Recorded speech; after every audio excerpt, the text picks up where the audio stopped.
ওম শান্তি। আজি 30 মে 2026 বাপদাদাৰ মধুৰ মহাবাক্য প্ৰাতঃমুৰলী মধুবনী। মৰমৰ সন্তানসকল, নিজৰ সৰ্বোচ্চ ঈশ্বৰৰ সেৱাত সফল কৰি ভৱিষ্যত গঢ়ি তোলা, কিয়নো মৃত্যু এতিয়া একেবাৰে হিৰত আছে। প্ৰশ্নটো হ'ল, জ্ঞান শুনা স্বত্তেও সন্তানসকলৰ সেয়া ধাৰণা কিয় নহয়? উত্তৰটো, কিয়নো সন্তানসকলে বিচাৰ সাগৰ মন্থন কৰিবই নাজানে, জ্ঞানৰ মনন চিন্তন নকৰে, বুদ্ধি যোগ দেহ আৰু দেহৰ সম্বন্ধবোৰত ওলমি থাকে। প্ৰথমতে যেতিয়া বুদ্ধিৰ পৰা মোহ আঁতৰিব, তেতিয়াহে কিছু ধাৰণা হ'ব। মোহ এনেকুৱা বস্তু যিয়ে একদম বান্দৰ কৰি দিয়ে। সেইবাবে পিতাই প্ৰথম প্ৰতিশ্ৰুতি সোঁৱৰাই দিয়ে, দেহ আৰু দেহৰ লগতে সকলো সম্বন্ধক পাহৰি যোৱা আৰু মোক স্মৰণ কৰা, মন্মনা ভৱ আৰু মধ্যাজী ভৱ। আজি মুৰলীৰ গীতটো হ'ল ভোলা নাথ সে নিৰালা और कोई नहीं। ওম শান্তি। পিতাই বহি বুজায়, এতিয়া সন্তানসকলে এইটোতো ভালদৰে গম পায় যে বেহদৰ পিতাকে বিপথে যোৱাসকলক গঢ়ি তোলোতা মানে বিগড়ি কো বানানে वाला বুলি কোৱা হয়। শ্ৰীকৃষ্ণই বিপথে যোৱাসকলক শুধৰণি কৰিব নোৱাৰে। গীতাৰ ভগৱান শ্ৰীকৃষ্ণ নহয়, শিৱহে। শিৱ বাবা হৈছে ৰচয়িতা আৰু শ্ৰীকৃষ্ণ হৈছে ৰচনা। স্বৰ্গৰ উত্তৰাধিকাৰ দেউতাজন স্বৰ্গৰ ৰচয়িতাহে হ'ব পাৰে। এইটোৱে ভাৰতৰ মুখ্য একজ ভুল, ভীষণ ভুল। কাৰণ কোনে উত্তৰাধিকাৰ বনাব পাৰিব? যিজন স্বৰ্গৰ ৰচয়িতা। শ্ৰীকৃষ্ণক বাবা বুলি কোনেও নকয়, উত্তৰাধিকাৰ বাবাৰ পৰাহে পোৱা যায়। ভাৰততে শ্ৰীকৃষ্ণ ৰাজকুমাৰ আৰু ৰাধা ৰাজকুমাৰী বুলি গায়ন কৰা হৈছে। মহিমা উচ্চতকৈ উচ্চ এজন পিতাৰ। শ্ৰীকৃষ্ণ হৈছে উচ্চতকৈ উচ্চ ৰচনাহে, বিশ্বৰ মালিক। তেওঁক কোৱা হয় সূৰ্যবংশী দৈৱী ৰাজবংশ। গীতা আদি হৈছে সনাতন দেৱী দেৱতা ধৰ্মৰ শাস্ত্ৰ। সত্য যুগতো কাকো জ্ঞান শুনোৱা নহয়, সংগমতে পিতাই শুনাইছে। চিত্ৰটো প্ৰথমতে এইটো চিট কৰিব লাগে। যেতিয়া আমি বুজাও চিত্ৰ, যেতিয়া বনোৱা হয় মূৰ্তি, তাতো এইটো ক্লিয়াৰ কৰি বুজাব লাগে। দুয়োজনৰে চিত্ৰ দিয়ে। গীতাৰ ভগৱান এওঁ ৰচয়িতা, যি পুনৰ্জন্ম ৰহিত, আৰু শ্ৰীকৃষ্ণ যিগৰাকী ৰচনা, তেওঁ হৈছে ৰাজকুমাৰহে। তোমালোকে জানা যে শিৱ বাবাইহে হীৰাতুল্য কৰি তোলে। গায়নো কৰা হয় হীৰাতুল্য আৰু কৰি তুল্য।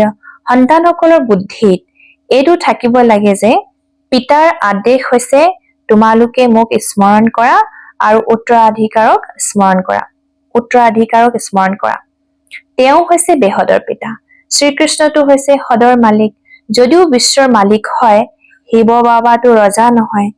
গীতাৰ বাস্তৱত বহুত মহিমা আছে, লগতে ভাৰতৰো মহিমা আছে। ভাৰত সকলো ধৰ্মাৱলম্বীৰে ডাঙৰ তীৰ্থ। কেৱল শ্ৰীকৃষ্ণৰ নাম দি দিয়াৰ বাবে সকলো মহত্ব উৰি গল। সেইকাৰণে ভাৰত কৰিতুল্য হৈ গৈছে। ড্ৰামা অনুসৰিয়ে হয়, কিন্তু সাৱধান কৰিবলগীয়া হয়। পিতাই বহুত ভালদৰে বুজায়, দিনে প্ৰতিদিনে গূঢ় কথা শুনাই থাকে। গতিকে পুৰণা চিত্ৰবোৰ সলাই অন্য তৈয়াৰ কৰিবলগীয়া হয়। এয়াতো অন্তলৈকে হৈয়ে থাকিব, মানে তাক শুধৰাই থাকিব লগা হয়। সন্তানসকলে বুদ্ধিত এইটো ভালদৰে ৰাখিব লাগে। শিৱ বাবাই আমাক উত্তৰাধিকাৰ প্ৰদান কৰি আছে। তেওঁ কয়, মামেকম স্মৰণ কৰা, তেতিয়াহে বিকৰ্ম বিনাশ হব। শ্ৰীকৃষ্ণক স্মৰণ কৰিলে বিকৰ্ম বিনাশ নহব। এয়া পৰমাত্মা নিৰাকাৰ শিৱ বাবাই কৈছে। তেওঁ সৰ্বশক্তিমানটো নহয়, কোন? শ্ৰীকৃষ্ণ। কাৰণ তেখেতৰতো দেহ আছে, কৰ্ম কৰা দেখাইছে, কৰ্মৰ ফল ভোগ কৰা দেখাইছে, নহয় জানো? সৰ্বশক্তিমান হৈছে পৰম পিতা পৰমাত্মা। উত্তৰাধিকাৰো তেওঁ দিয়ে। মনুষ্যই শ্ৰীকৃষ্ণকে স্মৰণ কৰি থাকে। বাৰু ধৰি লোৱা শ্ৰীকৃষ্ণই কৈছে, তেওঁ কয় দেহৰ সম্বন্ধ ত্যাগ কৰি মামেকম স্মৰণ কৰা। আত্মাইতো নিজৰ পিতাক স্মৰণ কৰিব। শ্ৰীকৃষ্ণতো সকলো আত্মাৰ পিতা নহয়। এই সকলোবোৰ বিচাৰ সাগৰ মন্থন কৰি বুদ্ধিত ধাৰণ কৰিব লাগে। কোনোৱে মোহত আবদ্ধ হোৱাৰ বাবে ধাৰণা কৰিব নোৱাৰে।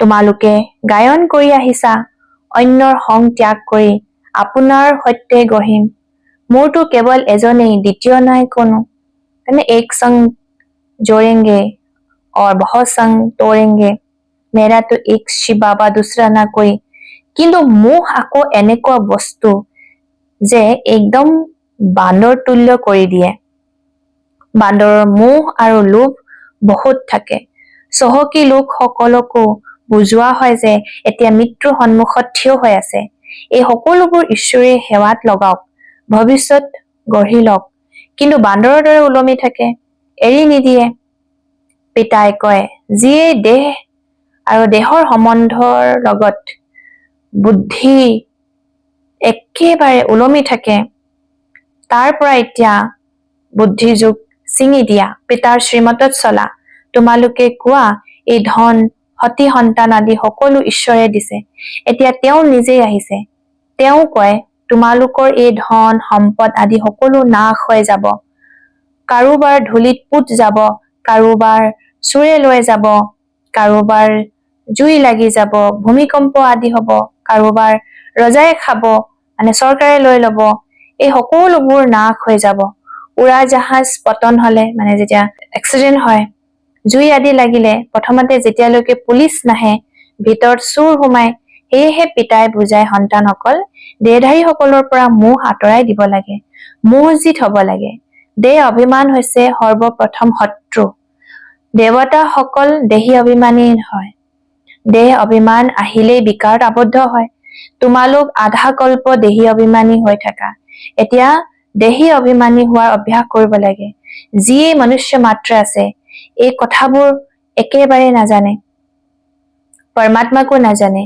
আত্মা কি হয় পৰমাত্মা কি হয় আত্মাই কিমান জন্ম লয় কেনেকৈ ভূমিকা পালন কৰে আমি ভাৱৰীয়া হওঁ এয়া কোনেও গম নাপায় সেইবাবে অনাথ বুলি কোৱা হয় পৰমাত্মাক অনাথৰ নাথ বুলি কোৱা হয় তেওঁলোকেতো কৈ দিছে আত্মা জ্যোতিত লীন হৈ যায় কিন্তু আত্মাটো অবিনাশী আত্মাতে 84 জন্মৰ পাঠ নিহিত হৈ থাকে কয়ো যে আত্মা তৰা হয় তথাপিও বুজি নাপায় আত্মাই পৰমাত্মা বুলি কৈ দিয়ে পিতাক একেবাৰে চিনি নাপায় এতিয়া আমাৰ দেউতা আৰু আমি একে জানো বেলেগ বেলেগ নহয় জানো তো পৰমাত্মা এজন আৰু আত্মা অনেক এতিয়া আত্মা আছে ধৰি লওক 800 কোটি কিন্তু পৰমাত্মা এজনে আত্মাৰ কাৰণেও কয় ভ্ৰুকুটিৰ মাজত তৰা জিলিকে পৰমাত্মাৰ কাৰণে একো নকয় তেওঁক পৰম আত্মা বুলি কোৱা হয় তেওঁ পৰম ধামত থাকে তেওঁ বিন্দু কেৱল পুনৰ্জনম ৰহিত আত্মাসকল পুনৰ্জনমত আহে পৰমাত্মাৰ বাবে কোৱা হয় জ্ঞানৰ সাগৰ আনন্দৰ সাগৰ পবিত্ৰতাৰ সাগৰ দেৱতাসকলক এই উত্তৰাধিকাৰ কোনে দিলে পিতাই সৰ্বগুণ সম্পন্ন হুলকলা সম্পূৰ্ণ এই দেৱতাসকলৰ দৰে এতিয়া কোনো নাই তেওঁলোকে এই উত্তৰাধিকাৰ কেনেকৈ লাভ কৰিলে এয়া কোনেও গম নাপায় পিতাহে আহি বুজায় তেওঁকে জ্ঞানৰ সাগৰ বুলি কোৱা হয় এই সময়ত আহি জ্ঞান দিয়ে আকৌ প্ৰায় লোপ হৈ যায় তাৰ পাছত আৰম্ভ হয় ভক্তি তাক জ্ঞান বুলি ক'ব নোৱাৰি ভক্তিত ভগৱানক বিচৰা হয় জ্ঞানৰ দ্বাৰাটো সদ্গতি হয় যেতিয়া দুৰ্গতি হ'ব তেতিয়া সকলোৰে সদ্গতিদাতা জ্ঞানৰ সাগৰ আহিব পিতাহে আহি জ্ঞান স্নান কৰোৱায় সেয়াটো পানীৰ স্নান তাৰ দ্বাৰা সদ্গতি হ'ব নোৱাৰে এই অলপ কথাও ধাৰণ কৰিব লাগে মুখ্য যিবোৰ ভাল ভাল চিত্ৰ আছে সেইবোৰ ডাঙৰ হ'ব লাগে যাতে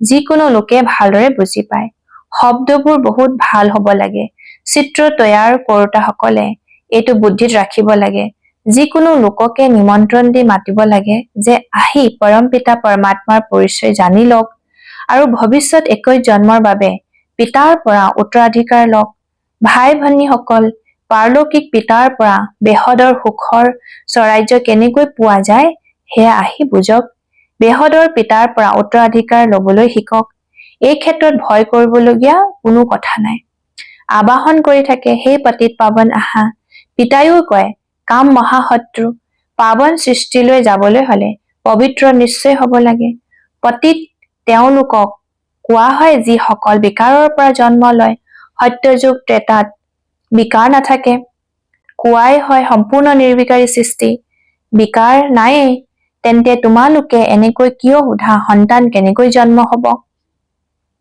তোমালোক নিৰ্বিকাৰীটো হোৱা, সন্তান যেনেকৈ হব লাগে তেনেকৈয়ে হব। তোমালোকে এইটো সোধাই বা কিয়? তোমালোকে পিতাক স্মৰণ কৰা, তেতিয়া জনম জন্মান্তৰ বিকৰ্ম বিনাশ হৈ যাব। এইখন হয়ে পাপ আত্মাসকলৰ সৃষ্টি। কিয়নো আমি নিজেই ভক্তি মাৰ্গত যেতিয়া ভগৱানক প্ৰাৰ্থনা কৰো, তেতিয়া গাই আহিছো যে আমি পতিত, নিজ, কপ্তি, চৰণৰ ধূলি। এতিয়া ভগৱানে যেতিয়া আমাক পতিত বুলি কৈছে, আমাৰ কিয় বেয়া লাগে?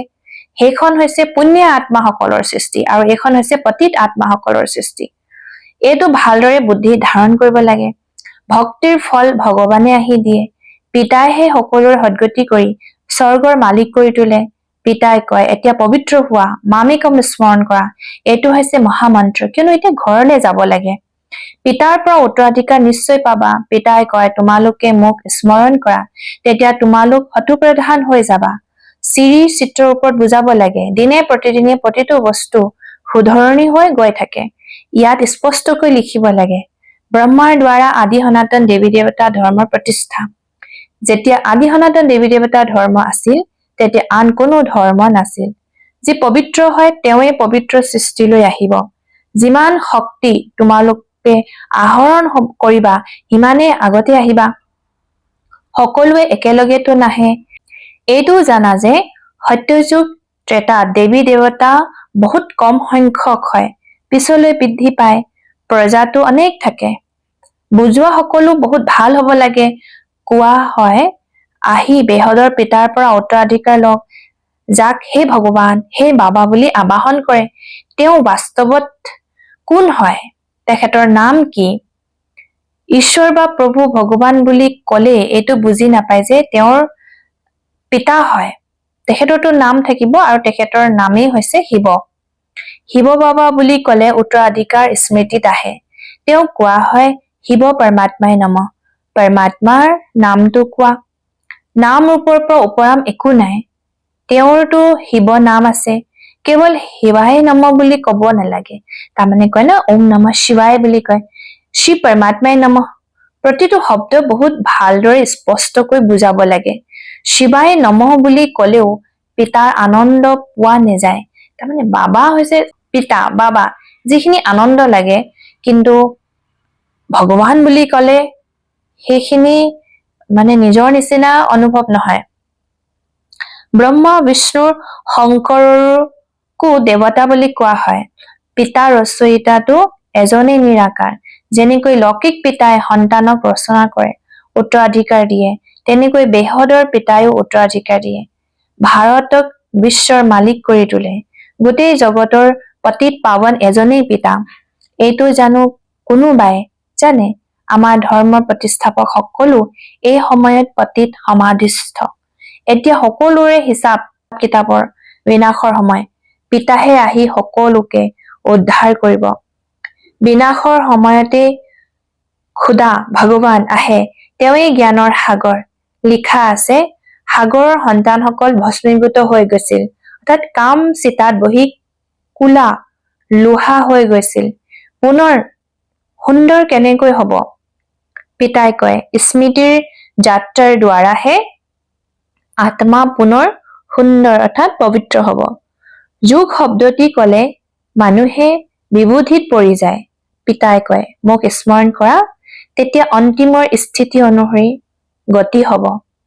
কিমান সহজকৈ বুজায়, তথাপিও এই কথাবোৰ বুদ্ধিত কিয় ধাৰণা নহয়? দেহ অভিমান বহুত আছে, সেইবাবে ধাৰণা নহয়। বাবাই বহুত ভাল যুক্তি শুনায়।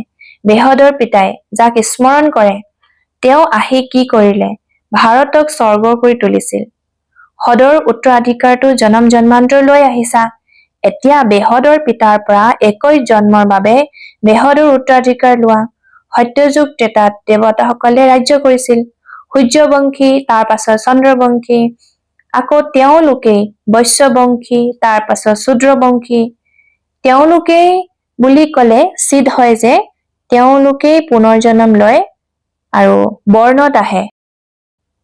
পিতাই বুজাইতো সকলোকে, তোমালোক সন্মুখত বহি থকাৰ বাবে আনন্দিত হোৱা। কিছুমানৰ ভাগ্যত নাই, গতিকে সেৱা নকৰে। সেৱা কৰিলে নাম হব, কব যে বাবাৰ কন্যাসকল কিমান বুদ্ধিমান, সকলো কাম কৰে, আমাক স্বৰ্গৰ বাৰচাহী উত্তৰাধিকাৰ দিয়ে, এই সম্পত্তিও দিয়ে।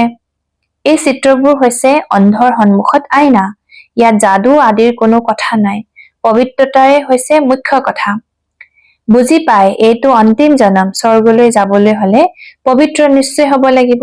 বিনা সন্মুখত থিয় হৈ আছে, পাৱন নিশ্চয় হব লাগে। সন্যাসীসকলে পবিত্ৰ হবৰ বাবে ঘৰ সংসাৰ ত্যাগ কৰে। পিতাই কয় বিনা সন্মুখত থিয় হৈ আছে, মোক স্মৰণ কৰা, তেতিয়া বৈতৰণী পাৰ হৈ যাব।